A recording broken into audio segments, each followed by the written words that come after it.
Alright guys, welcome back to another E3 Rewind, and I wanted to take this video and talk about No Man's Sky. Now another article came out today. They had a Q&A with some of the developers and they were talking about, some of the ins and outs about the details of the game and the gameplay mechanics, but that's not really where I want to go in this video. Now I'm going to leave a link to that Q&A in the description if you guys do want to check that out, because normally with these E3 Rewinds I try to cover the gameplay mechanics and stuff, but I really don't want to focus on that with this video.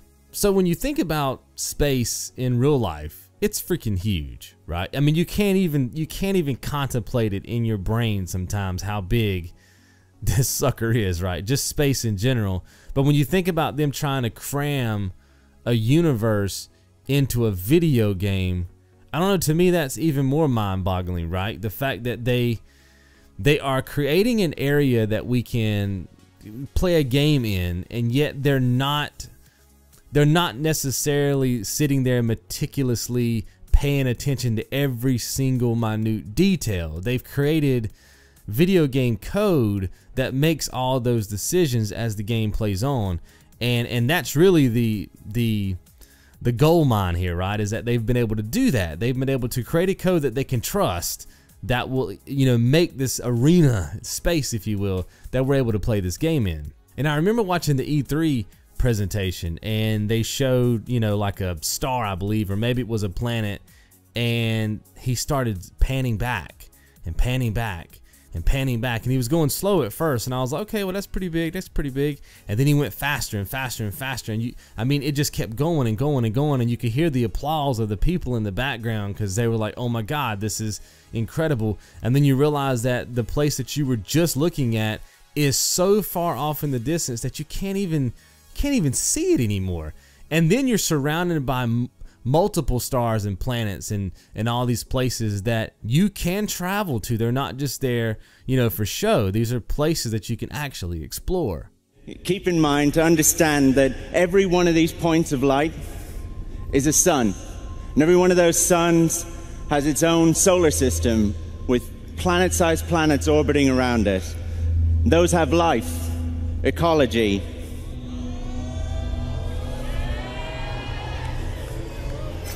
And I could even go a little faster.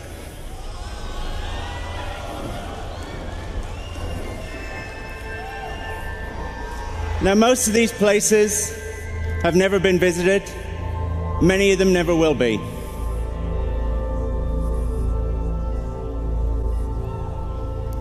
Over there, in the distance, is the center of the galaxy. That's where we're all trying to get to. And now I'm going to do something really stupid. I'm just going to pick one of these at random, and we can go there. And it was funny because in the presentation he even said something to the effect of, we're going to try this and see what happens because I've never been here before. And that's crazy. Like when you think about game development, you think about developers sitting down, creating a game from start to finish, and then testing it, or hopefully testing it, right? Hopefully testing it enough to where they've checked every nook and cranny of the game. They've tested for bugs and glitches, and they know what their game should be offering us when we put down our money. And with this game, even though I believe that's true, it can only be true to a certain extent, because there's no way that they can actually test to see what's on every single planet. And that's the fascinating part about this game for me, is that it's the absolute unknown, right? But it's supposed to be that way. I think if like a Tomb Raider came out, or a Gears of War came out, and the developers came out and said, we created some code, but we don't know what's going to happen when you get past level 4. You know what I mean? I think that would scare us all to death. But in a game like this, it actually plays to the strength of the game. The fact that nobody knows what's going to be on that planet that you just found, and it may be a month or 3 months or a year before anybody else finds that planet that you're on, just because of the vastness of this arena they've put us in. And I know one of the big questions is, will you be able to play with your friends, like more of an online multiplayer type experience with this game? Because I think that would be fun, but they said it's highly unlikely because the place is just so freaking big. You know what I mean? That you could literally be on one side of the universe looking for your buddy, but he's on the other side of the universe.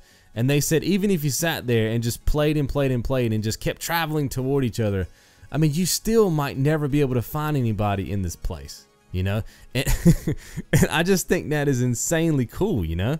Now, to take it up to the next level, what I'm asking myself about this game is what kind of precedents will this game set for the gaming industry as a whole, right? I mean, there are those games that come out, right, periodically that just kind of set the example for everybody else to follow. I mean, that game comes out and everybody goes, you know what? I want my game to look just like that. I was watching a video today from Happy Console Gamer, and they were talking about Star Tropics, an old retro game, and it was very similar to Zelda, right? When Zelda came out, it had the same kind of feel.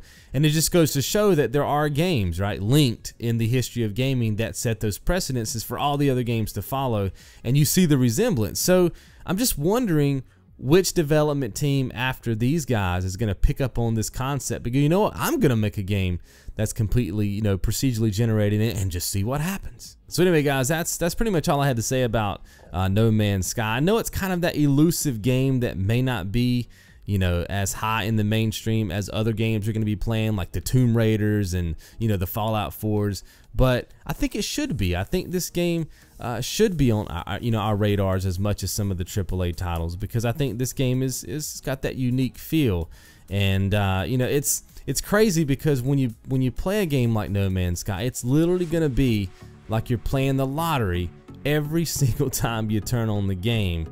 And like I said, if that were any other game, I would be scared out of my mind. But with a game like this, I think it's perfect. See you guys tomorrow.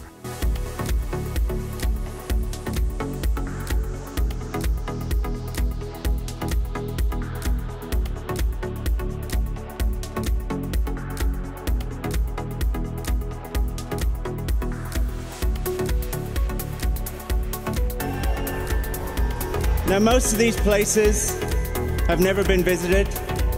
Many of them never will be.